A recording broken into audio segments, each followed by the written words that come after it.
Laurence. Merci pour avoir accepté mon invitation. Je crois, on va juste te présenter parce qu'on est dans un milieu quand même médical, dans les médecines intégratives. Pas tout le monde connaît peut-être Laurence Rochat. Donc tu es une ancienne skieuse de fond. Tu as fait 3 Jeux Olympiques, il me semble, dont je crois le premier était aux États-Unis où tu as fait une médaille de bronze qui sont les 4 fois 5 km si je ne me trompe pas. Tout à fait, en relais. En relais, voilà, en relais. Première médaille suisse féminine en fait, en ski de fond. D'accord, mais c'est... Aux Jeux Olympiques. On peut noter ça dans l'histoire alors en fait. Voilà, hein, c'est ça. Alors, bien sûr que c'est sérieux ce qu'on fait, mais moi j'ai juste envie de dire merci encore une fois parce que je t'ai connue dans un autre milieu, on s'est connus dans le milieu sportif les deux, pas du tout dans le milieu médical, mais on se retrouve dans le milieu médical, médecine intégrative. Et cette année, mon congrès s'appelle le sport dans le sang. Alors, comme tu me disais avant, comment tu me disais avant quand je t'ai dit le titre? Est-ce que c'est au sens propre ou figuré? Voilà, ben moi je te dis que c'est les deux. Voilà. Et puis, je me rappellerai toujours, on a eu la chance de partager une fois un repas, hors côté professionnel, avec les gens avec qui on travaillait, qu'on collaborait. Puis tu m'as parlé quand même d'une étape dans ta vie en médecine, je dirais plutôt naturelle ou médecine complémentaire. Puis tu sais, elle m'a toujours marquée. Mais comme je fais un congrès sur la médecine intégrative et sur le sport, je me suis dit, il faut que je prenne mon téléphone puis que j'appelle Laurence. Et c'est au sujet de l'asthme. Tu peux me développer, s'il te plaît? Alors tout d'abord, merci Prisca de me recevoir ici en Valais. Désolée d'être pas présente avec vous le 17 juin. C'est vrai que le sport a toujours fait partie de ma vie. Mon énergie débordante ou peut-être le fait d'avoir tout le temps des buts ou de se dépasser est toujours mon moteur de la vie. Aujourd'hui aussi, 12 ans après la fin de ma carrière, toujours.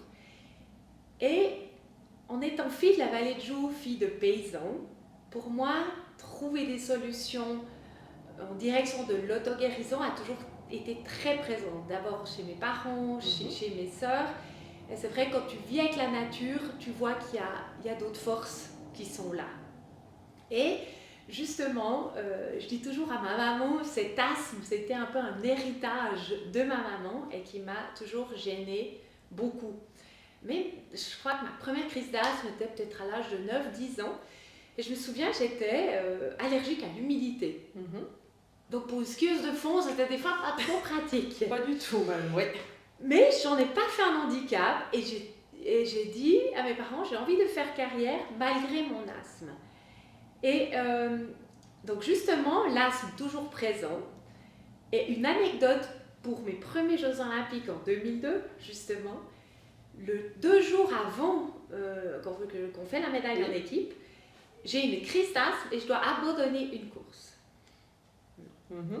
Et quand même de la folie. Et 2 jours après, j'ai dit non, les cartes, ce sont nouveaux. On rejoue les cartes, elles sont nouveaux sur la table et on a fait la médaille.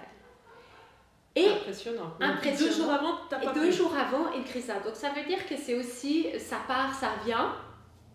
Mais en ce temps-là, j'ai aussi trouvé, justement, je me suis dit, au lieu de prendre que du Ventolin ou du Symbicort, c'est sûr qu'il faut en prendre quand on a des crises d'asthme. Par contre, c'était pas assez suffisant. Et j'ai trouvé à l'époque, c'était en 2001, donc juste avant les Jeux Olympiques, quelqu'un qui me conseille d'aller voir, pas un gourou, j'aime pas ce terme, mais c'est quelqu'un qui faisait du Reiki, un rebouteux, ou encore quelqu'un qui a le secret, voilà. Tous les noms qu'on peut associer à ce genre de personnes. Et moi, j'ai toujours été ouverte à ça, parce que je me suis dit, de toute façon, au pire, ça m'aide, mais ça me fait pas de mal. Et j'ai commencé à aller vers ce monsieur, et donc sur place aussi, mais il avait un don surtout de me faire à distance. Et en fait, pendant 10 ans, je m'en parle de 2001 à 2010, à la fin de ma carrière, avant chaque course, il m'aidait justement à ouvrir mes bronches, donc à distance, avant les courses. Et il me disait, Laurence, tu n'oublies pas de me donner ton heure de départ exacte, avec le décalage ou pas et tout ça. Exact. Et je pense que ça m'a aidé à 70 à 80% que j'ai eu moins de crise d'asthme. Et c'est sûr que ça t'enlève jamais 100%, parce que même les médicaments ne te guérissent jamais 100%, mais c'était une aide, c'était un soutien. Et c'était un petit rituel qu'on avait avec cette personne. Et d'autre part, je continue toujours d'y aller chez lui. Moins régulièrement, mais j'y retourne. Mais tu continues. Mais tu vois, ça m'avait marqué. Donc, je pense que c'est un beau témoignage. On parle vraiment des médecines intégratives parce qu'on n'est pas que dans le complémentaire et dans l'intégratif, mais on est dans les deux. Et encore autre chose, avant notre... Tu m'as parlé, et moi je dis franchement, je ne me rappelais plus, mais de ton anecdote que tu étais tombée une fois, je crois sur ta main, et puis tu as aussi fait, tu devais aussi faire une course, je ne sais plus où, et puis tu as téléphoné. Tu peux me... Ah, c'était je sais plus quelle année c'était, mais c'était peut-être 2004 ou 2005. Je tombe en ski-roulette, vraiment, mais c'est en plein été, hein, donc Oui. je tombe vraiment en ski-roulette sur la main, et la main, déjà, elle a un gros hématome, mais elle est aussi, franchement, j'ai dû faire un IRM, je me rappelle plus que jamais, vraiment, mais mon médecin m'a dit, tu en as pour 3 semaines. Puis j'ai dit, mais 3 semaines sans entraînement, ça va pas, quoi. Nous, les sportifs, on est très impatients pour ça. Et puis, donc justement, mon thérapeute m'a aidé aussi à me dire, mais non, en quelques jours, ce sera fini. Et il a bossé à distance et j'ai été aussi sur place. Et je ne mens pas, après 3 ou 4 jours après, je refaisais du ski roulette avec le bâton. Ah ouais. Donc là, c'était encore plus flagrant qu'une crise d'asthme, parce que c'était physique, mécanique.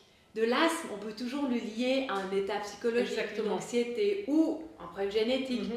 Mais en fait, cette main, j'ai dit, mais oui, en fait, il est vraiment fort. Et en fait, ça m'a accompagnée toute ma vie. Chaque fois que voilà, il y a des choses à guérir, il y a des choses à équilibrer, j'y retourne, et je trouve que c'est un bon complément à de l'auto-guérison. Pendant que tu parlais, j'ai une petite idée. Et ton médecin généraliste, il pense quoi de tout ça?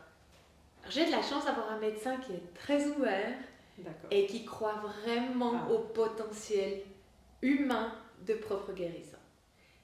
Eh bien, c'est bien. On voit que les médecins viennent de plus en plus aussi dans cette philosophie. Et je choisis les médecins aussi en fonction de ça, mais ils ont la connaissance justement de la médecine contemporaine, ou tout à fait. Donc classique. Classique, oui. Mais ils sont ouverts à d'autres choses parce que c'est vraiment un complément. Je pense qu'on est meilleur avec deux choses, sans en abuser d'une ou l'autre, ou d'être borné. Mais l'un va avec l'autre. Et en tant que sportif d'élite, tu es obligé d'avoir les deux. Si tu te casses une jambe, tu seras obligé d'avoir aussi quelqu'un qui t'opère ou qui te refasse de la physio, et puis exactement, de temps en temps une piqûre quand même contre les douleurs, on est obligé. Par contre, on peut tous s'améliorer ailleurs. Et aujourd'hui, dans ma vie actuelle, je ne te mens pas, mais je prends peut-être une aspirine dans l'année et 2 Dafalgan, et j'évite parce que je Voilà. Je peux juste parler un peu de ta vie actuelle. Tu nous as parlé de ton côté sportif quand tu as fait ta carrière. On sait quand même, les gens te connaissent, j'espère, dans la salle. Tu as quand même une relation avec Philippe, qui malheureusement est décédé. Je pense qu'après, tu as eu des bas, je suppose. Est-ce que tu peux nous dire un petit mot? Est-ce que, je ne sais pas, la méditation, des choses comme ça t'ont aidé? C'est sûr que j'ai été confrontée à 35 ans du décès de Philippe, mais plus que soudain. À 7h30, il me disait que j'étais la femme de sa vie et qu'il me disait merci. À 8h30, je recevais l'autre coup de téléphone. Et ce sont des chocs. Et l'humain n'est pas fait pour supporter des chocs. Et j'ai vécu quelque chose là que je n'avais jamais vécu d'aussi fort et douloureux. C'est comme si on t'arrache un bout de cœur, un bout de toi, ou je sais pas. Et c'est juste, il y a pas pire. Et à ce moment-là, tu as un long tunnel qui commence. Et tu dois trouver des outils. Et j'ai pas voulu prendre des médicaments. Je ne recommande pas aux gens qui vivent ça de faire comme moi. Mais j'étais sûre que malgré la douleur et le manque, j'allais arriver à m'en sortir. Et j'ai commencé à aller aussi. J'étais en Thaïlande. J'ai fait plusieurs stages dans un endroit que j'adore, qui m'a permis d'apprendre la méditation, d'apprendre justement de la visualisation, d'auto-guérison, d'acceptation, de résilience. Et ça m'a développé en fait des outils à vie. Après le temps, je pense qu'on prenne des médicaments ou pas de médicaments, ça prend du temps. Et il faut faire son processus. Tout à fait. Quand j'étais petite, on me disait toujours une grippe chez le médecin, que tu vas chez le médecin, ça dure une semaine, puis son médecin, ça dure 7 jours. C'est un peu comme ça, il faut faire son propre chemin, et ce chemin, je l'ai fait. Aujourd'hui, j'ai refait ma vie, et aussi grâce à ce drame, j'ai développé des outils, aussi beaucoup avec l'huile essentielle, ou pour me remonter, pour pas me remonter le moral, mais pour me reconforter. Ouais, parce que même si on a l'impression qu'on est forte, moi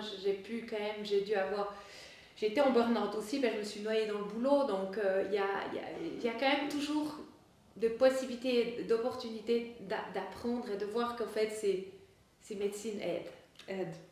Parfait. Et soutiennent. Et soutiennent, ça c'est vrai. Ils sont très complémentaires. Ouais. En tout cas, merci d'avoir pris du temps. Merci à toi. À une prochaine.